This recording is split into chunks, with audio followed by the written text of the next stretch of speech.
Hello everyone, how are you all? I am Debottam and I welcome all of you listening to Better You, Better Life, a self-improvement plan SIP podcast season 1 episode 7. Before moving on further today, I just want to have a humble reminder to all of you that it's almost summer season arrived in India and temperature is soaring up to 40 degrees Celsius in few parts of the country. It may go beyond in coming days. My humble request to all of you to please stay hydrated. Always carry a bottle of water whenever you go outside. Please wear full sleeve clothes to cover your body and protect yourself. Also, it is preferable to wear cap, and please try to stay indoors, especially from 11:30 am to 4:30 pm in order to save yourself from heat stroke. With this positive message, let us come back on our episode. Before moving on today's episode, let us try to recap what we have discussed in our previous episode. In episode 6, we have discussed about mentor-disciple relationship. Now, who is a mentor? We have discussed, and how a disciple become a disciple. If an individual have ever felt lost in his life, at any moment he is failing to know which direction to take or how he should proceed towards his goals, and we are feeling clueless, then the good news is that there is a solution. We discussed about mentor. A mentor can be the key, can be that medium which will help us in unlocking our full potential and leading us towards a fulfilling life. The mentor is a kind of a medium which provides us guidance, but it is up to the disciple to take action, keeping references about the mentor's guidance and make necessary changes in his or her respective life. We also discussed about how a disciple, it is very important to have an open dialogue with your mentor and strive for a genuine mentor-disciple relationship. We also discussed about how critical it can be if we get a right mentor. A mentor need not to be a person. It can be a book, it can be a TEDx talk, it can be some kind of discussion with office colleagues, maybe some best friend, just that it will guide you in time of facing difficulty or tricky situations. With the help of a right mentor, we discussed that how it can open your path to victory and achieve all your goals in life. Now, coming back to today's episode, we are graduating ourselves towards making choices. Now, choices appears in many forms. Like we discussed in our previous episodes that we make mistakes. Mistake is also part of a choice. We make mistake because we choose to do it. Sometimes we do it voluntarily and sometimes we do it unknowingly. So let us talk a bit about concept of making choices in life in today's episode. Before that, let us set up a context. For example, always happens with me. I am a terrible decision maker. Whenever I feel something is going to happen right, I complicate the situation by creating 3-4 options in mind, overthink, and eventually take up the choice which was not meant to be chosen in that particular moment. Let's say you have one more option in hand, still you want both the options because human beings are so needy, so greedy. So sometimes what we want, if we don't know how to leave things behind, we try to grab everything that is good, that is beneficial for us, and then eventually we feel confused and we unable to make the correct choice in our life. I am sure it happens to you as well. If not, then it's very good. Now, while making any important decision, we often come across similar kind of scenarios at almost every step in life. In my case, I would say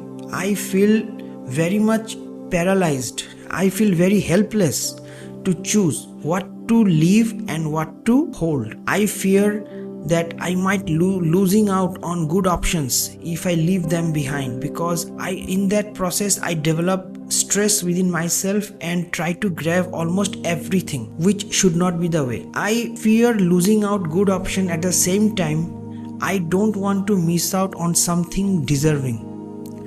So that's why I believe people say that choices are very difficult, and sometimes you have got to make certain choices in which your life depends on it. Now it can be from different spheres of life, whether it's choosing the right job from multiple job offers, choosing a life partner, maybe choosing a place for holidaying within budget, maybe choosing food items to prepare for dinner, maybe packing your luggage, which cloth to select, getting ready for an occasion, gifting something to your girlfriend or any other close relative on birthday, etc., etc.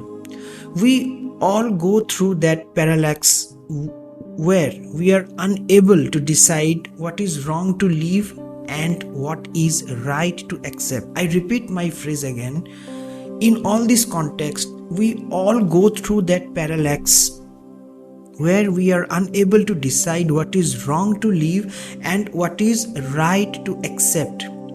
That's why making tough decisions in life can be overwhelming and stressful, especially when we are not so sure about the outcome. Then people might question that, is it okay to go through that kind of feeling, like you must feel miserable taking important choices or decisions about life? I think if you are not an experienced person, it is totally natural to feel miserable or uncomfortable while taking important decisions. This is because until and unless you experience through that entire process, you would never know. But fortunately, there are a few probable ways to escape misery and make confident decisions. Let's try to break it down. It is basic, taught almost by every elder in the family. You should define your values and priorities. While making choices, try to break it down by knowing your values and priorities, which can help you make a decision that aligns with your belief. It's okay. Take some time to reflect on what is important to you and what you want to achieve in life. You know what is right for you and you know what is not so right for you. So knowing your values and priorities, like what are your short-term goals and what are your long-term goals, if you write it down in a piece of a paper and try to self-reflect, process becomes much more easier and you need not to torture yourself day and night. Another probable way can be try to get all the information you need. Now let's take a practical example. When you finish your high school, definitely you will look after colleges, for better colleges for admission. At the same time, you would like to keep your education under budget. At the same time, you won't wish to compromise quality. I'm sure your father has done for you, or you might have witnessed by some relative doing it for their own children. So in that case, what they do, they try to get all the information. They will have a call to their helpline, or they will try to verify the rating of that university or college online, offline. They will try to take some review. They will try to some expert people in the neighborhood, try to gather as much as information about the university before you take a final decision whether your ward or your relative would like to be studied in that university or not. So gathering all, it is a kind of a research. So researching all the possible options, then weighing all the pros and cons, and consider the potential consequences of each choice. This will definitely help you making your choices more logical and more confident. Another way can be seeking advice from trusted sources. Sometimes seeking advice from others can help you gain a different perspective on the situation. Let's say talking to the people you trust, such as family, friends or mentors, and get their perception or get their input. It is also true that when you talk with too many people, then and you get lots of information. As a result, you started feeling overwhelmed and gets confused. But here what I'm referring is to the limited people to whom you find approachable and they listen to you. Because if you talk to larger number of people, they will only give you suggestions without knowing your background, and that will complicate your situation. Instead, talk to any close friend, colleague. Let their thoughts not complicate your thinking. Otherwise, you might end up in confusion, thereby bringing more misery to yourself. Another way is the reflection. Take time. It's okay. You need not to catch a bus or train overnight. You have options in your hand. You have choices to make, and choices can be easy, can be difficult. So you can allot some time to think over all those options before making your final choice. Take time to reflect. This is super important. If you give yourself time to reflect on your options, then you will consider each and every option from another perspective, from another person's point of view, and it will also help you, or it might help you in getting something new idea, or you might be able to modify your options so that you will be able to think through it and its consequences before making the final choice. Now let's consider about the emotional part. Many of us are emotional fools, I would say, because we often mix our emotions while taking any decision, which we should try to avoid. I know what I'm saying, it's very difficult. Even it is very difficult for me as well. But the idea is to keeping your emotions at bay while taking any important decision. Because if you mix emotion and your logic, this will only make your life difficult. What happens with our emotions, that our mind is always thinking about multiple things, and it's so fast, it's restless, so it has high influence on our emotions. So emotions can often cloud our judgment. It makes it harder to make the right decision. Instead of trying to overthink and forcing yourself to make a choice, just keep calm for some time, observe your emotions, and try to separate them from the decision making process. Now, it is also important your state of mind to consider while making choices. If you are depressed, if you are angry, then better not to take any decisions at that moment. You can always come back to that moment and then reflect upon it before making your final decision. Then you should trust yourself. Our problem is we always seek suggestion from others, whereas the reality is ultimately we accept what we initially thought in our mind, but we were not convinced. What I'm trying to say is that we might have that idea might have crossed within our mind, but we never gave value to our thinking. Instead, when the same idea is suggested by somebody else, then we try to give more importance.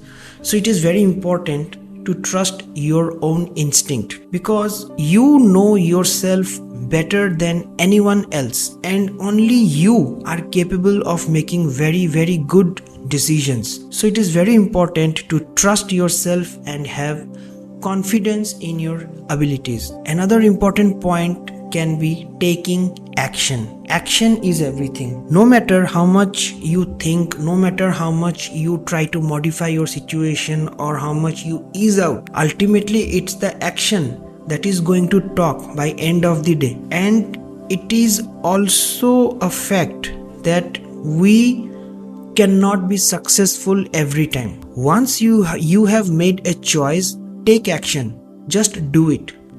Do not dwell on it too much, as This can lead to second guessing and later regret, hell of regret. It will keep on asking questions to yourself, whether I'm doing the correct thing or not, or I should have taken some more time before coming that final decision and all. Instead, take action and move forward with confidence. Just leave the outcome for the moment, start the process. Sometimes what happens, even if you start the process, say even if you are not correct, in the course of the journey you realize it and you make it correct. So the outcome is not important, but the starting is very important.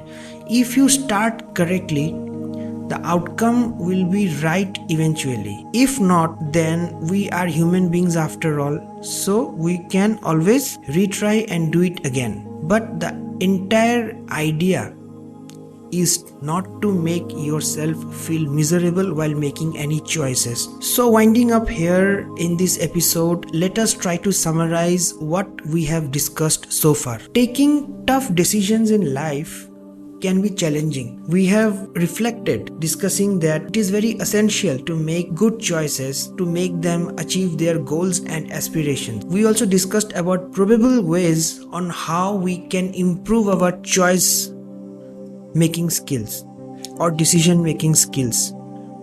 That is by defining your values. Let's try to gather as much as information as possible under your belt. Then we can always go for seeking advice to a close relative, teacher, mentor, friend, cousin. We can also do reflection, self-reflection on how we can improve our situation. Then we can consider our emotions, like keeping emotions at a distance while taking any important choices in order to avoid any kind of second guessing.